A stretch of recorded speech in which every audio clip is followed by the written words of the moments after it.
সেই আবুল আহাব দুনো হাতে পাথর নিয়ে আল্লাহ নবীর সামনে এসে বলেন, ওগো মুহাম্মদ, আপনার আল্লাহ টাল্লাহর কথা আমরা মানি না। জোরে কোন নাউজুবিল্লাহ। আপনার আল্লাহ টাল্লাহর কথা মানি না আমরা আল্লাহর কথা। এই কথা বলে নবীজি যখন পাথর মারতে গেল, আল্লাহ রাব্বুল আলামিন তখন ডাক দিয়ে বলেন, ওগো নবীজি, আপনার বিরুদ্ধে আসে নাই, বরং আমি আল্লাহর বিরুদ্ধে এসেছে। অত বড় নিমক কারাম। আল্লাহ তার নবীর পক্ষ থেকে জবাব দিয়ে দিলেন।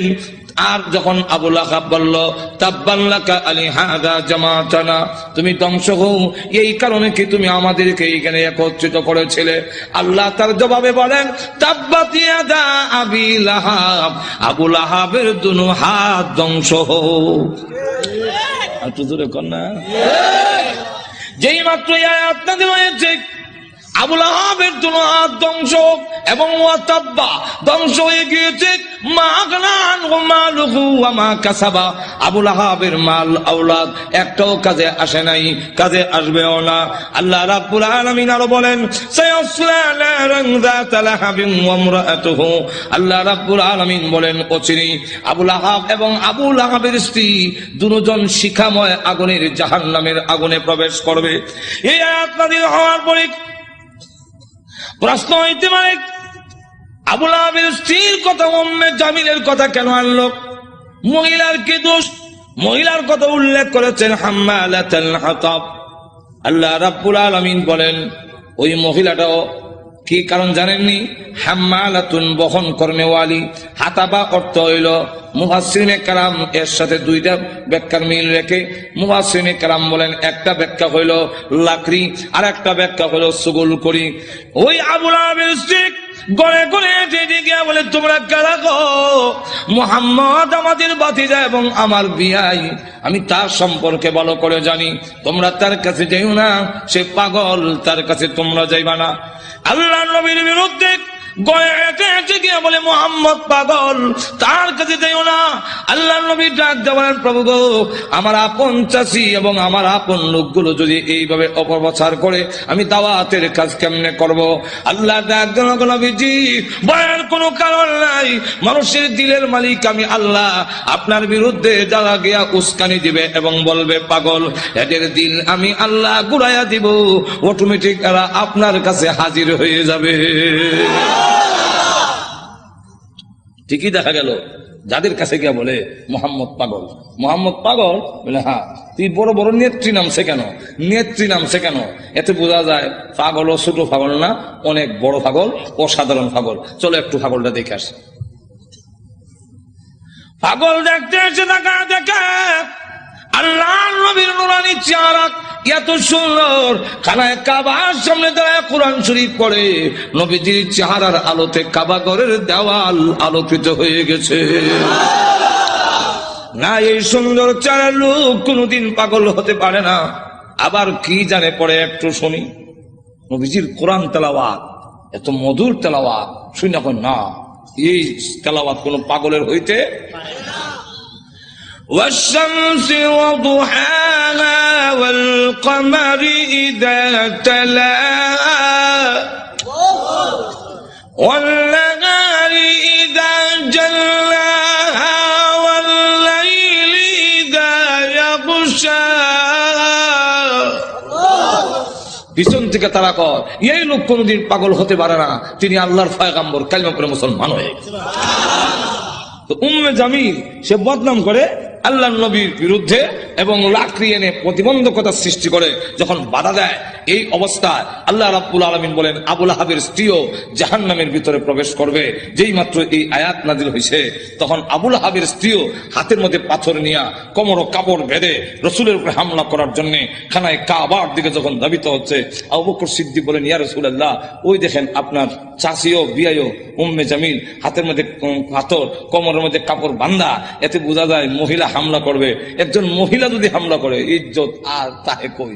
অগণবীজি, আবার উনি আপনার মুরব্বী, ওনার ধাক্কা দেওয়া তো যাবে না। আর মহিলা তো এমন এক জিনিস, এমন বিপজ্জনক, ধাক্কা যদি দেন ফিরে বেলে গা, বিপদটা তো আপনার হলো। আমার এমন লক্ষ্য করে দেখেন, উম্মে জামিল সে পাথর লেগে গেছে, রসুলকে মারবে। কেমন হাওয়া! আবু বকর সিদ্দিক বলেন, অসুবিধা হইতেছে না তো? আরো যেন অসুবিধা হইতেছে, শেষ করে দেন। আমার লক্ষ্য করে দেখুন, পাথর নিয়ে আল্লাহ নবীকে মারার জন্য যখন গিয়েছে, আবু বকর সিদ্দিক রাদিয়াল্লাহু আনহু বলেন, নবী গো, আপনার চাচি এবং বিয়াই পাথর নিয়ে আসতেছে, এমন কি করে? নবীজি ডাক দিয়ে, আবু বকর, চিন্তার কোনো কারণ নাই, আমি মহান আল্লাহ কোরআন পড়ব, মহান আল্লাহ আমার হেফাজত করবেন। এই বলে রাসূল আরম্ভ করে দিয়েছেন, ইয়াসিন ওয়াল কুরআনিল হাকীম। উম্মে জামিল কাছে গিয়া কয়, এ আবু বকর, একা একা বসে রইছ, তোমার সাথী মোহাম্মদ কই আজকে? আবু বকর সিদ্দিক রাদিয়াল্লাহু আনহু বলেন, আমি দেখি আমার পাশে বইয়া কোরআন শরীফ পড়তেছে, নবী দেখতেছি আর কানে শুনতেছি। মহিলা জিগায়, মোহাম্মদ কৌ? তা তো বোঝা যায় দেখে না, দেখে না যেমন আমি কইলাম কি? উম্মে জামিল হুমকি দেয়, তার ভাগ্য ভালো, তার কপাল ভালো, পাইলাম না, লুকাইয়ে গেছে, লুকাইয়ে গেছে, পাইলাম না, হ্যাঁ ভাগ্য ভালো। আর না, আন্দাজ পাইছে না, আমার ডাবল হওয়া, ডাবল হওয়ার মানে দেশ যারা চালায়, এক সর্দারের বউ আমি, আরেক সর্দারের কন্যা। আবু জাহেল আমার বাপ, আবু লাহাব আমার স্বামী, আর ভেঙে ফেলব। ডাবল হওয়া, ডাবল হওয়ার কেমন হইল? সব তোর ভেঙে কোয়া যায় না, বিপদ তো আছে। আমার ডাবল হওয়ার পাইলাম না, তার ভাগ্য বালা। আবু বকর সিদ্দিক বলেন, আমি দেখি, তুই দেখোস না, হিরো বুঝলাম না। নিবেদন করছেন ইসলামী প্রযোজনা প্রতিষ্ঠান বেতার বিতান। সে যখন চলে গেল, আবু বকর সিদ্দিক বলেন, হুজুর আমি দেখি, সে দেখলো না কেন? আল্লাহ নবী বলেন, আবু বকর, তুমি কি কোরআন শরীফ পড়ো না? আল্লাহ রাব্বুল আলামিন আগে আমাকে জানাইয়া দিয়েছেন, وَإِذَا قَرَأْتَ الْقُرْآنَ جَعَلْنَا بَيْنَكَ وَبَيْنَ الَّذِينَ يُؤْمِنُونَ بِالْآخِرَةِ حِجَابًا مَسْتُورًا। হে নবী, আপনি যখন কোরআন শরীফ পড়েন, তখন আপনার আর অবিশ্বাসী বেঈমান কাফেরের মাঝে আমি আল্লাহ হিজাবাম মাসতুরা, গোপন পর্দা দিয়া আপনারে ঢাকা ফেলি। রাসূল বলেন, আবু বকর, গোপন পর্দাটা কি জানো? ওয়াল্লাহু আ'লামু রাসূলুহু, আল্লাহর রাসূল বলেন, আমি যেই দিকে তাকাই সেই দিকেই দেখি অসংখ্য ফেরেশতা আমাকে ঘেরাও করে দাঁড়ায় আছে। আবু জাহেল, আবু লাহাব ক্ষুব্ধ হইয়া দুই ছেলে, রসুলের দুই মেয়ের যে বিয়া করেছিল, মনে আছে তো? একটার নাম উতবা, আরেকটার নাম উতাইবা। রসুল প্রকাশ্য নবী হওয়ার আগে, রসুল প্রকাশ্য নবী হওয়ার আগে দুই মেয়ে এই দুই ছেলের কাছে বিয়া দিয়েছিল, কথা বুঝছেন? এখন সে এই দুইজনের এটা কেন না কয়, তোমাদের শ্বশুর মুহাম্মদের কাছে আমার এবং তোর মার বিরুদ্ধে কোরআনের আয়াত নাযিল হয়েছে, অতএব তোমরা দুজন গিয়ে মুহাম্মদের সামনে বলতে হবে, আপনারা আল্লাহ টাল্লাহ মানি না। আর একটু জোরে কর না, আল্লাহ টাল্লাহ যেমন বোঝা যায় সাটা, জোরে কোন ঠিক কেমন অবজ্ঞা, অবজ্ঞা কেমন চিন্তা করেন, নিমক আরাম কারে কয়, জোরে কোন ঠিক না? তো গিয়া বলবি আল্লাহ টাল্লাহ মানি না, আর মুহাম্মদের দুই মেয়েকে তালাক দিয়ে আসতে হবে, আর না আমি মনে করব তোমরা আমার অবাধ্য, আর আমার অবাধ্য হইলে যে কিছু পাইবা না, এটা তো বুঝো। যেমন বাপ ইমুন ফুলা, এটা তো বলার দরকার ছিল, আপনার কথা না মানলে অবাধ্য, আর আল্লাহর কথা না মানলে আর বড় অবাধ্য, যেরকম ঠিক কিনা? আপনার কথা না মানলে আপনার সম্পত্তি থেকে বঞ্চিত হব, আর আল্লাহর কথা না মানলে, নবীর কথা না মানলে জান্নাত থেকে বঞ্চিত হব। অনেক সাহাবীরা তো এরকম করছেন যে বাড়ি ঘর ছাড়তে রাজি, কিন্তু আল্লাহ রসুল ছাড়তে গভীর রজনীতে আল্লাহর নবী বিশ্ব নবী রাহমাতুল লিল আলামিন হুজরা শরীফ থেকে প্রচন্ড শীতের মধ্যে বের হয়েছেন। এমনি তাকায়া দেখে একজন বাঁকা হয়ে দাঁড়াইছে, সোজা হয়ে দাঁড়াতে পারে না, কাপড় এইভাবে ধরে রেখেছে। দাঁড়ায় বলেন আসসালাতু ওয়াসসালামু আলাইকা ইয়া রাসূলুল্লাহ। আল্লাহর নবী বলেন, কে রে তুমি এত গভীর রজনীতে আমাকে সালাম দিচ্ছ? আল্লাহর নবী যেই মাত্র জিজ্ঞাসা করলেন, উনি ডাকতে, হুজুর আপনি কি আমাকে চিনতে পারেন নাই? আমি আব্দুল্লাহ। আল্লাহর নবী বলেন, কোন আব্দুল্লাহ? নবীজি, কিছুদিন আগে ইসলাম ধর্ম গ্রহণ করেছি, আমার নাম ছিল আব্দুল উজ্জা, আমি আপনার নামটা পরিবর্তন করে আব্দুল্লাহ রেখেছেন, আমি সেই আব্দুল্লাহ।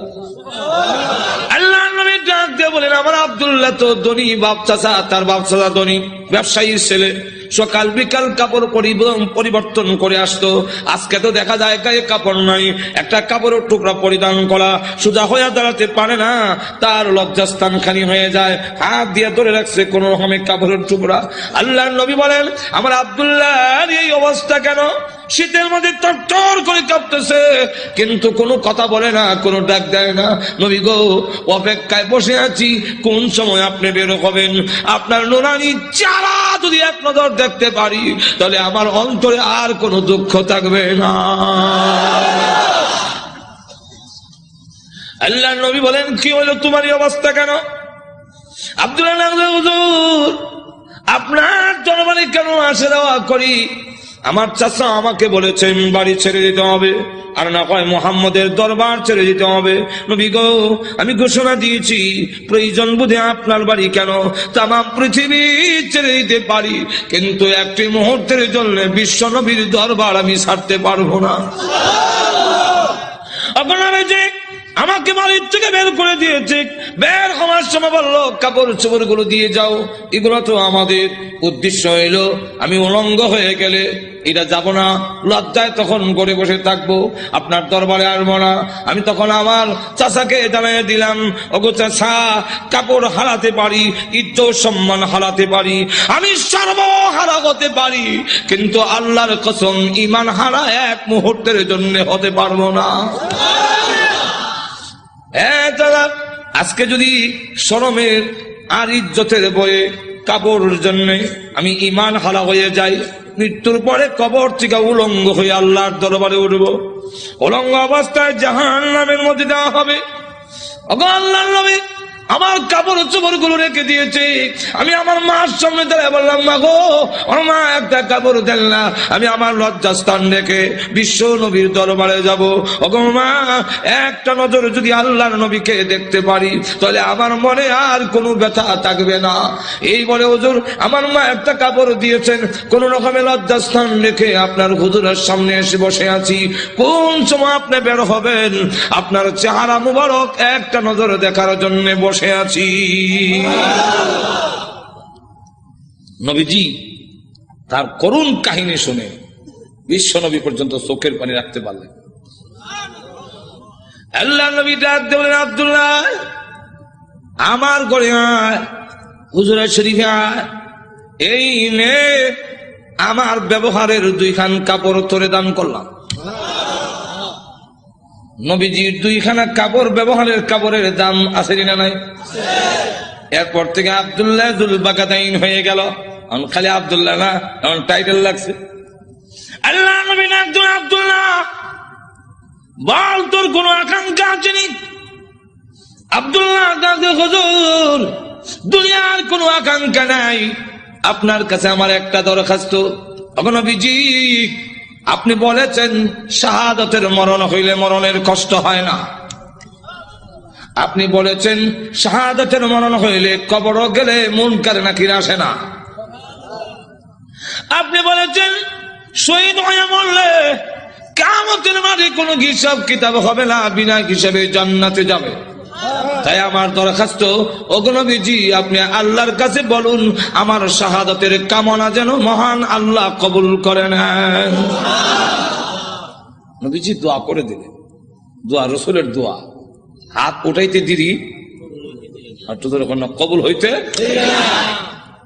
আল্লাহর নবী বিশ্ব নবী রাহমাতুল লিল আলামিন দোয়া করে দিলেন। এখন আব্দুল্লাহর জন্য দোয়া কেমন কবুল হয়ে গেছে। তবুকের যুদ্ধে গেলেন, কিন্তু তবুকের যুদ্ধটা হলো না। ফিরে আসবেন, আব্দুল্লাহ রাস্তার মধ্যে অসুস্থ হয়ে গেলেন, সেখানে তিনি ইন্তেকাল করলেন।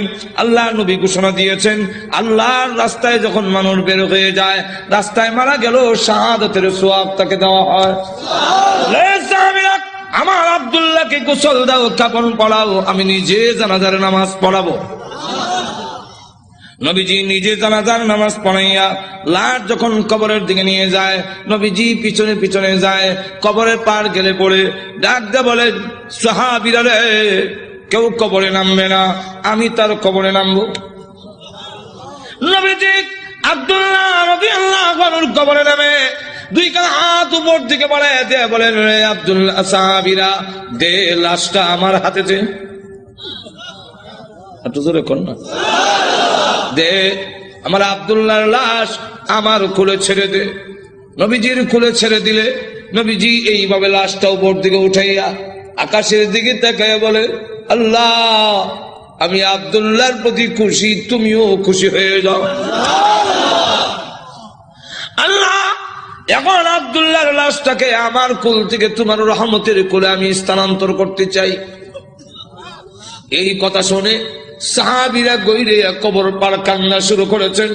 বিশেষ করে সাদ ইবনে আবি ওয়াক্কাস রাদিয়াল্লাহু আনহু ডাক দিয়ে বলে, মাটিতে গইরে কান্না আর বলে, আব্দুল্লাহ রে, এই লাশটা তোর না হইয়া আমার যদি হতো রে, আমার ভাগ্য কত ভালো ছিল রে আব্দুল্লাহ, এই লাশ তোর না হইয়া আমার যদি হতো, যেখানে আল্লাহর নবী বলতেছেন, আল্লাহ আমি খুশি, মেহেরবানি করে তুমিও আমার আব্দুল্লাহর প্রতি খুশি হয়ে যাও। আমার লক্ষ্য করে দেখুন, এইভাবে অনেক ঘটনা সারা রাত বললেও তো শেষ হবে না। এইভাবে বাড়ি ঘর ছেড়ে দিয়েছেন আল্লাহর দ্বীনের জন্য, ইসলামের জন্য, আল্লাহ নবীর জন্য। কিন্তু আবু লাহাবের ছেলে যেমন বাবা তেমন ছেলে উতবা আল্লাহ নবীর সামনে গিয়ে বলে, ওগো মুহাম্মদ, আপনার আল্লাহ টাল্লাহ এগুলো আমরা মানি না। আর তো জোরে কর না। আর নবীজির সামনে দাঁড়ায় বলে, আপনার দুই মেয়েকে তালাক দিলাম। নবীজি তাফসীরে মাযহারিতে লেখে, আল্লাহ নবীর উপরে হামলা করে টান দিয়ে জামা ছিঁড়ে ফেলেছে। নবীজি চোখের পানি ছেড়ে দিয়ে কাঁদলে, হ্যাঁ প্রভু, আমার জামা ছিঁড়েছে, এই জন্য আমি ব্যথা পাইনি। আমি কত আঘাত খাইলাম তোমার দ্বীনের জন্য, তোমার জন্য, তোমার দ্বীনের জন্য যদি আমি কষ্ট পাই, আমার তেমন কষ্ট লাগে না। ও প্রভু, আমার মেয়েকে তালাক দিয়েছে, এই জন্য দুঃখ লাগে নাই, দুঃখ লেগেছে। আমার সামনে যদি তোমাকে কেউ অবজ্ঞা করে, তোমাকে অপমান করে, আমি রাসূল কখনো বরদাস্ত করতে পারি না। ভাইরা আমার, বাস্তবিক যাদের ভিতরে ঈমান আছে, ঈমানদার কখনো দুনিয়ার সকল কিছু বরদাস্ত করতে পারে, কিন্তু আল্লাহ নবীকে অপমান করবে, এই পৃথিবীর কোন মুমিন কখনো বরদাস্ত করবে না। এর নামই হলো ঈমান। ধরে কোন ঠিক না?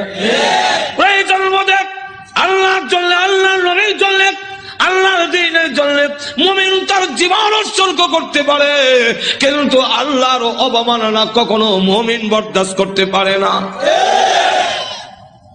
আমার আল্লাহর নবী, আল্লাহর মহব্বত নবীর অন্তরে বেশি না কম? আর তো ধরে কর না, সকলের চাইতে বেশি না কম? নবীজি কান্দেন আর বলেন, প্রভু গো, আমার সামনে কেমনে কয় তুমি আল্লাহ টাল্লাহ, এত বড় নিমক কারাম আল্লাহ আমি কেমনে বরদাস্ত করি? আল্লাহ ডাক দেওয়ার, নবী গো, আমি বানাইছি, নিজের সন্তান যদি নিজের দারিদ্র্যে টান মারে দুঃখ লাগে না? না লাগে? নিজের সন্তান যদি কিল মারে, খাবলায়, কষ্ট লাগে না? আপনার কষ্ট লাগে না, কিন্তু দেখবেন আপনার মা এই জিনিসটা বরদাস্ত করবে না। আপনার ছেলে আপনাকে যদি দারিদ্র্যে টান মারে, আপনার কিন্তু কষ্ট লাগে না? আপনার যদি খাবলা মারে, আপনার কষ্ট লাগে না? মাথা সরো টানে, আপনার কষ্ট লাগে না? লাথি মারে, কষ্ট লাগে না? কিন্তু আপনার মা যদি দেখে, তখন বরদাস্ত করে না, দেখে তাহলে আল্লাহ ডাক দিয়ে বলেন, আমি বানাইছি মানুষ, এই মানুষ যদি আমার সাথে বিয়াদবি করে, আমাকে গালি দেয়, আমার বিরুদ্ধে বলে, এত আঘাত লাগে না, কিন্তু আমার নবীকে যদি কেউ কিছু কয়, আমি আল্লাহ বরদাস্ত করি না। আমার নবীর বিয়াদব আমি আল্লাহ ছাড় দেই না। আমার নবীর গায়ে আঘাত করলে আমার কষ্ট লাগে। সে পাথর নিয়ে আপনাকে মারতে এসেছে, এই জন্য আমি আল্লাহ আয়াত নাযিল করে জানাইয়া দিলাম। নবীজি এখন বদদুয়া করেন, আল্লাহ তোমার কুকুর সমূহ থেকে একটা কুকুরের উপরে মুসাল্লাত করে দাও, ছড়াইয়া দাও। আল্লাহ আবু লাহাবের ছেলে উতবার উপরে তুমি কুত্তা লাগাইয়া দাও। আল্লাহ নবীর দোয়া হোক বদদুয়া হোক, জবান থেকে বের হতে দেরি হয়, আল্লাহর দরবারে তা কবুল হইতে একটা মিনিট দেরি হয় না। আর না হয় উমর যেখানে তরবারি নিয়ে গেলেন নবীকে মারার জন্য, ঘুরে গেল আর একদিকে, ঘরের কাছে গিয়ে শুনে, সামনে গিয়ে শুনলো যে তোমার বোনের জামাই মুসলমান হয়ে গেছে। সেখানে গিয়ে যখন ঘরের সামনে দাঁড়াইছে, শুনে ঘরের ভিতর থেকে কোরআনের আওয়াজ আসে। হ্যাঁ, কিসের আওয়াজ? আস্তে আস্তে পড়তেছে, আউযু বিল্লাহি মিনাশ শাইতানির রাজীম। উমরকে কি পড়ে কলজা দিছিল না। বিসমিল্লাহির রহমানির রহিম।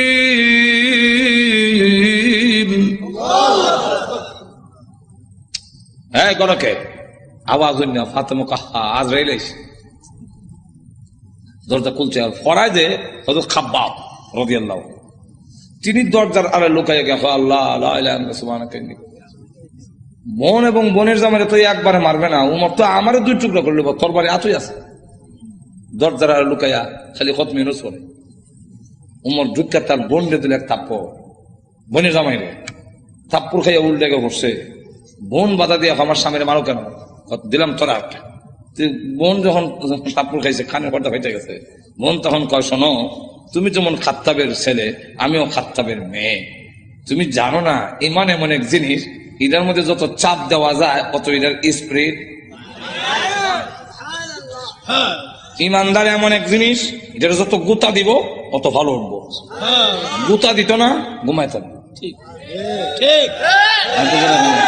চিড়িয়াখানা গেছে, দেখে চিড়িয়াখানা একবারটা গিয়া দেখে ফিঞ্জিরের ভিতরে রড দিয়া বাঘ টাট খাইতেছে, দেখছেন না? তো চিড়িয়াখানা এটা তো উন্মুক্ত না, সে যেভাবে মুক্ত গরু ধরে খাইতো এভাবে তো খাইতে পারে না, সামান্য খাওয়ান ভাই শরীর রয়েছে। ধর্ষণার্থী একজন দেখেন না, এক লোকটা কয়, এটা শুনছি বাঘ, এটা দিয়ে ছাগল। বাঘে না মানুষ দেখলে তর্জন গর্জন করে, এটা দিয়ে কিচ্ছু কয় না।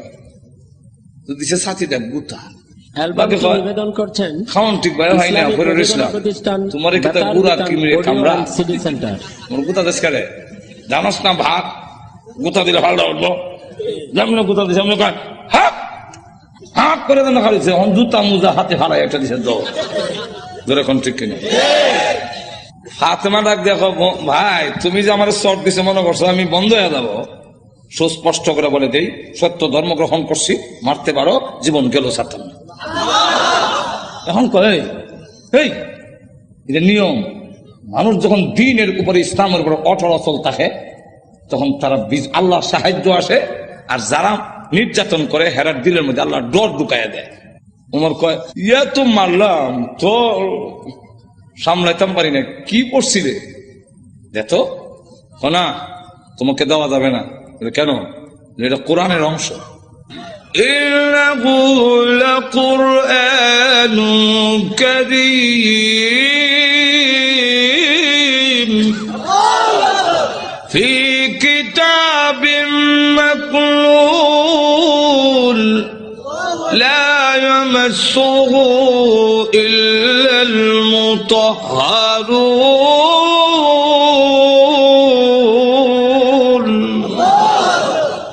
সম্মানিত কোরআন লোহে মাহফুজে সংরক্ষিত, এটা স্পর্শ করা যায় না অপবিত্র অবস্থায়।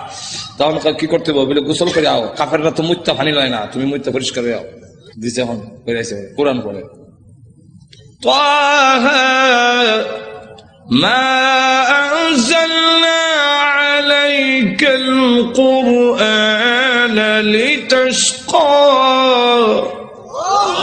করতে করতে ওই আয়াত পর্যন্ত গেছে, ইন্নানি আনাল্লাহু লা ইলাহা ইল্লা আনা ফা'বুদনি।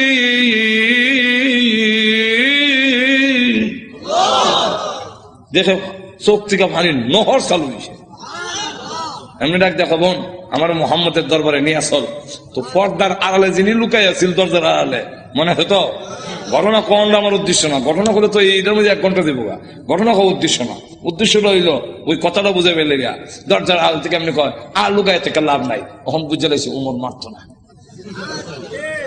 তো সংবাদটা আমি আগে দিলাই, কারো সুসংবাদ আগে দিতে একটা মনের মধ্যে একটা আনন্দ পাওয়া যায়, তো আমি আগে দিলাই। এমনি দরজার বাইরে থেকে আড়াল থেকে বেরিয়ে কয় মা, তাদেরকে কোরআন শরীফ আমি পড়াইছি।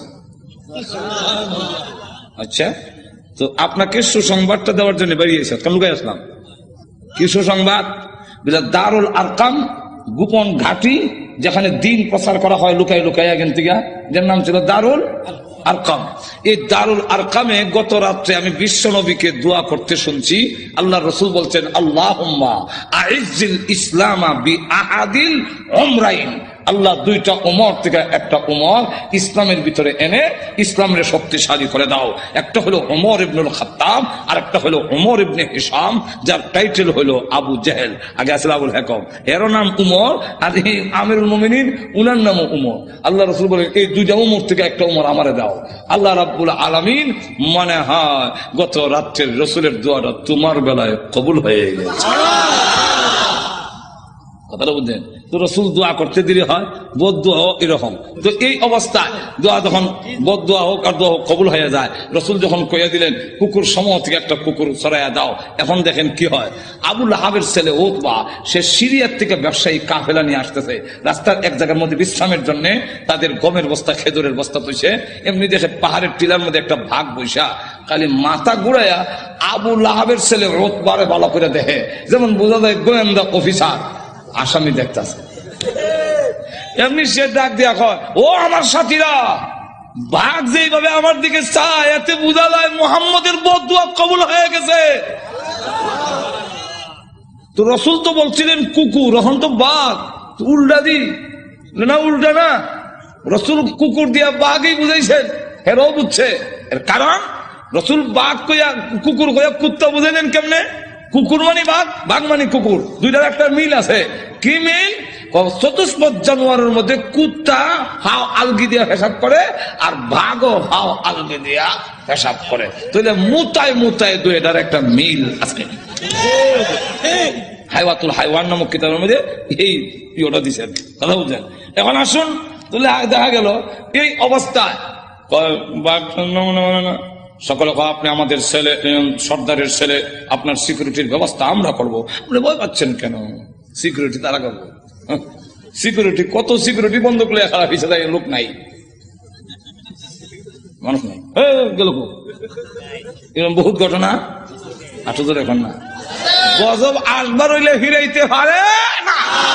এমন দেখা গেল সিকিউরিটি দিব, তখন তারা সব গমের বস্তা বুঝলেননি আর খেজুরের বস্তা একত্রিত করে একটা উঁচা পাহাড়ের টিলার মতো মানে সেখানে জায়গা করে দিয়ে বলেন, আপনি সেখানে ঘুমান, আমরা নিচে ঘুমাবো।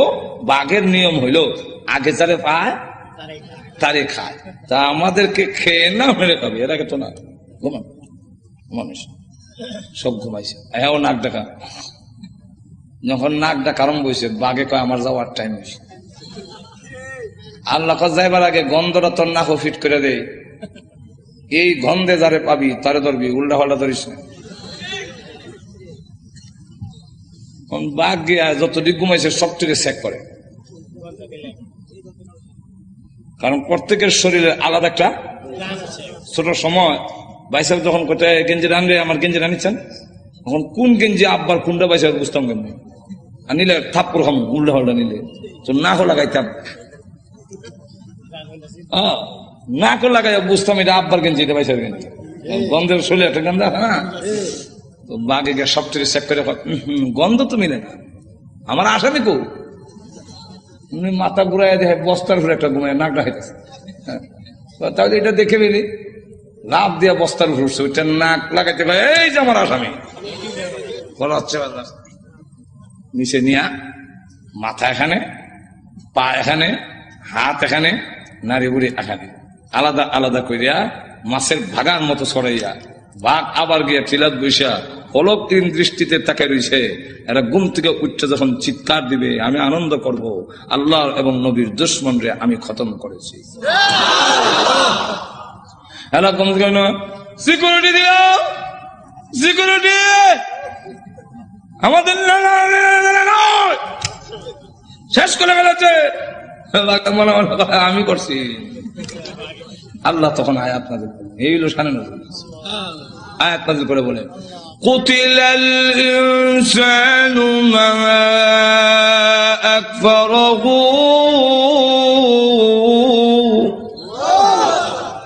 মানুষ ধ্বংস হয়েছে নি, আর তো ধরে কন রক্ষা করতে পারছে? আপনি আমিও ধ্বংস হব মরণের সময়, কেউ আমাদের রক্ষা করতে, আর তো ধরে কন কাল্লা